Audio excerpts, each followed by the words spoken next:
ہوتا تھا. لیکن یہ شخص جس کا غلام تھا فلیمون، وہ ایک ایماندار شخص تھا. اس لیے پالوس رسول اپنے خط کے آغاز میں اسے اپنا ہم خدمت اور عزیز کہتا ہے. اور نہ صرف وہ ایماندار تھا بلکہ اپنے خط کے آغاز میں وہ اس کی بیوی کے نام اور اس کے بچوں کا نام بھی درج کرتا ہے، جس سے مراد ہے کہ اس کا خاندان بھی ایماندار تھا. اور پالوس اپنے خط کا آغاز ان الفاظ سے کرتا ہے کہ پالوس رسول کی طرف سے جو مسیح یسوع کا قیدی ہے، اور تیموتھیوس کی طرف سے اپنے عزیز اور ہم خدمت فلیمون. پالوس رسول اپنے آپ کو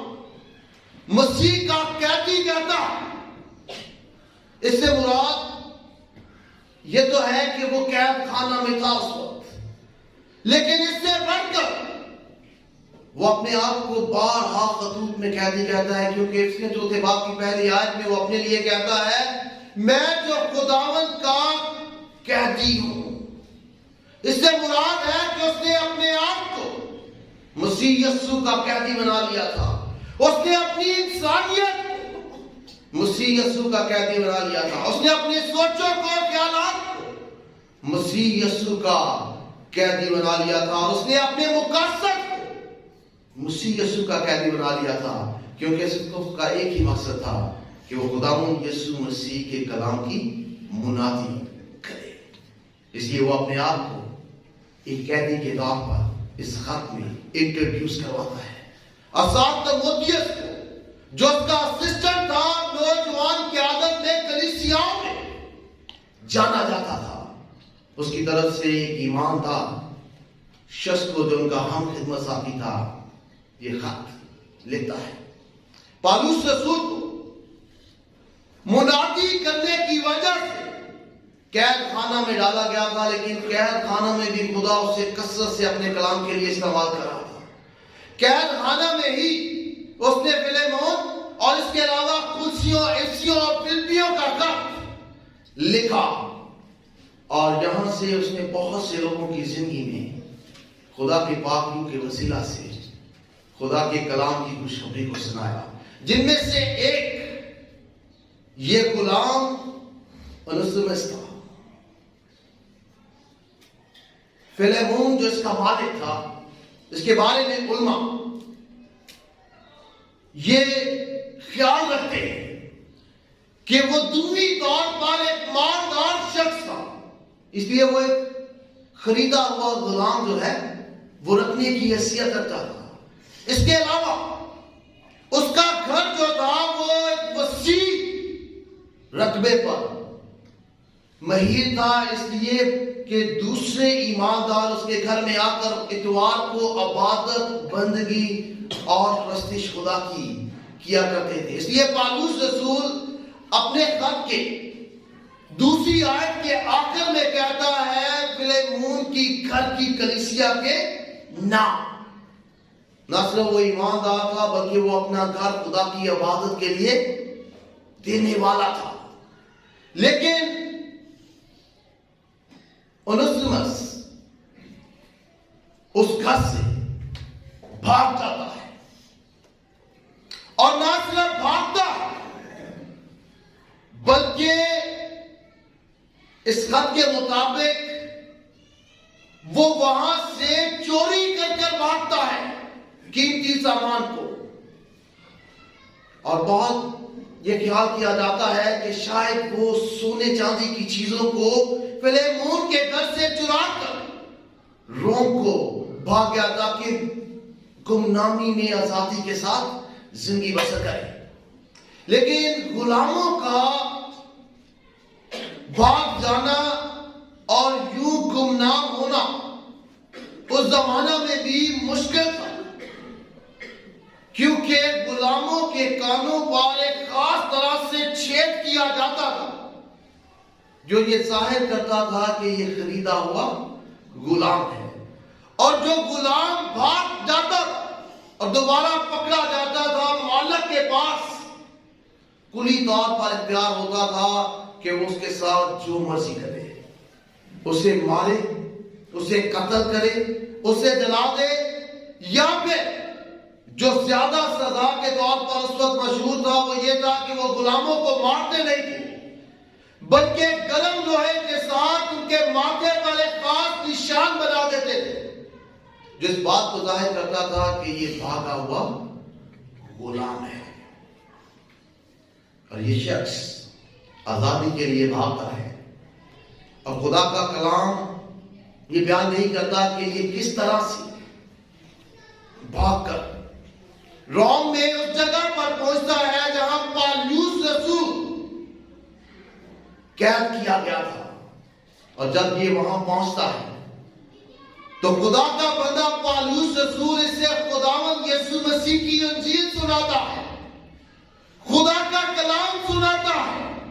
اور وہ خدا کے کلام کو قبول کرتا ہے اور پھر ایک نیا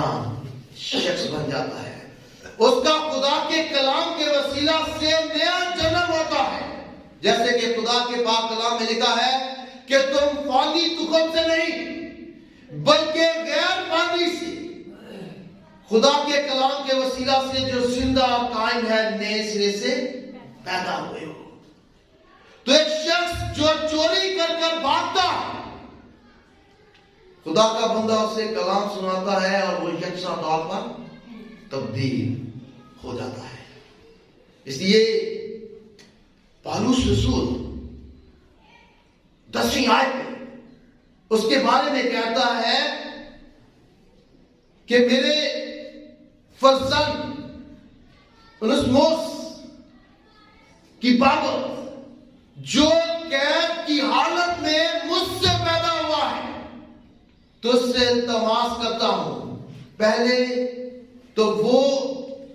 کچھ تیرے کام کا نہ تھا لیکن اب وہ تیرے کام کا بھی ہے اور میرے کام کا بھی۔ وہ شخص جو چوری کر کر بھاگ گیا تھا پالوس رسول کے لیے فائدے مند بن جاتا ہے، اور اس انسموس کا نام کا مطلب بھی ہے فائدے مند، اور وہ نہ صرف تبدیل ہوتا ہے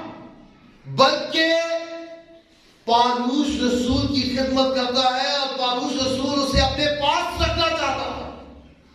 اور وہ فلیمون سے کہتا ہے کہ میں اپنے کلیجے کا ٹکڑا تیرے پاس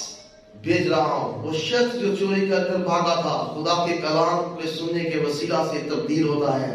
اور پالوس رسول اسے اپنے پاس رکھنا چاہتا تھا، اور اپنے کلیجے کا ٹکڑا کہتا ہے، روحانی بیٹا کہتا ہے، فرزند کہتا ہے، کیونکہ وہ کلام سننے کے وسیلہ سے نئے سرے سے پیدا ہوا تھا۔ اس کا روحانی بیٹا تھا، جس طرح کلام سننے کے وسیلہ سے فلیمون نے خداوند یسوع مسیح کو قبول کیا تھا، اسی طرح انسموس بھی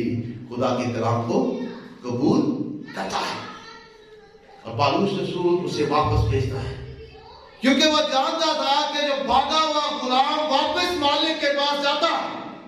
تو اسے سزا دی جاتی ہے، اور یہ رومی حکومت کے قانون کے مطابق ہے، اس لیے وہ یہ خط دیتا ہے تاکہ فلیمون اسے معاف کر دے۔ اس لیے وہ کہتا ہے کہ اب تو اسے غلام کی طرح نہیں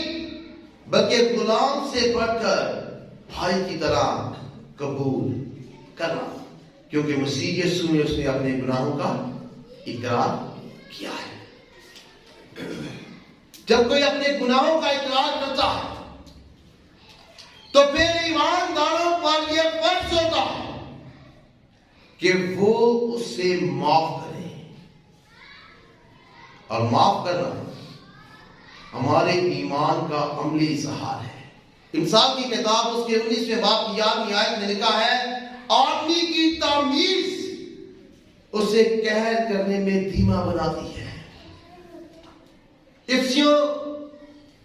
4 باب اس کی 32ویں آیت میں لکھا ہے، ایک دوسرے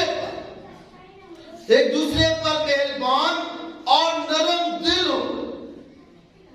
اور جس طرح خدا نے تمہارے قصوروں کو معاف کیا تم بھی ایک دوسرے کے قصور یعقوب کا خط اس کے دوسرے باب کی 13ویں آیت میں یہ لکھا ہے جس نے رحم نہیں کیا اس کا انصاف بغیر رحم کیے کیا جائے گا۔ خداوند یسوع مسیح نے متی کی انجیل اس کے 5ویں باب کی 7ویں آیت میں کہا مبارک ہیں وہ جو رحم دل ہیں کیونکہ ان پر رحم کیا جائے گا۔ ہم ہر روز اجتماعی اور اپنی شخصی عبادت میں دعائیں مانی پڑھتے ہیں اور کہتے ہیں کہ جیسا ہم دوسروں کے قصور معاف کرتے ہیں تو بھی ہمارے قصور معاف کر۔ اور فلیمون پالوس رسول اس خط کو لینے کے بعد ملنے کے بعد اس شخص کو جو غلام تھا جو اس کے گھر سے قیمتی چیزیں چرا کر بھاگا تھا اسے قبول کرتا ہے اور معاف کر دیتا ہے۔ خدا لوگوں کی زندگی میں کام کرتا ہے۔ بہت دفعہ ہمیں لگتا ہے کہ یہ ہمارا اپنا منصوبہ ہے، لیکن خدا جو ہے کئی بار ہماری غلطیوں میں بھی اپنا کام لیتا ہے۔ یہ شخص جو چوری کر کر بھاگا پالوس رسول کے وسیلہ سے تبدیل ہوا، فلیمون نے اسے واپس اپنے پاس قبول کیا۔ خدا نے اسے کلیسیاؤں میں کثرت سے استعمال کیا اور اس کا ثبوت جو ہے وہ ابتدائی چرچ کی کلیسیا کی تاریخ میں ہمیں ملتا ہے۔ وہ اپنی نوجوانی کی حالت میں 18 سے 20 سال کی عمر میں چوری کر کر بھاگا، پالوس رسول کے پاس پہنچا، اس نے اسے واپس فلیمون کے پاس بھیجا اور اس نے اسے قبول کیا اور خدا اس کی زندگی میں کام کرنا شروع کیا۔ اور 110 قبل مسیح میں ابتدائی فادر اگنیشیس نے افسس کی کلیسیا خط لکھا جو چرچ تاریخ کا حصہ ہے اور ریکارڈ کا حصہ ہے۔ اس نے کئی بار ایک رہنما کا نام لکھا جو افسس کی کلیسیا میں سربراہ کے طور پر کام کرتا تھا، اور وہ یہ غلام جو بھاگا ہوا تھا بشپ اونیسیمس کے نام سے اسے خط لکھا گیا جو چوری کر کر بھاگا تھا۔ خدا نے اس کی زندگی میں کام کیا، پھر وہ کلیسیا میں بطور بشپ اپنی خدمات جو ہے وہ سر انجام دیتا رہا۔ خدا نے اس کی زندگی میں کام کیا اور اسے اعزاز بخشا۔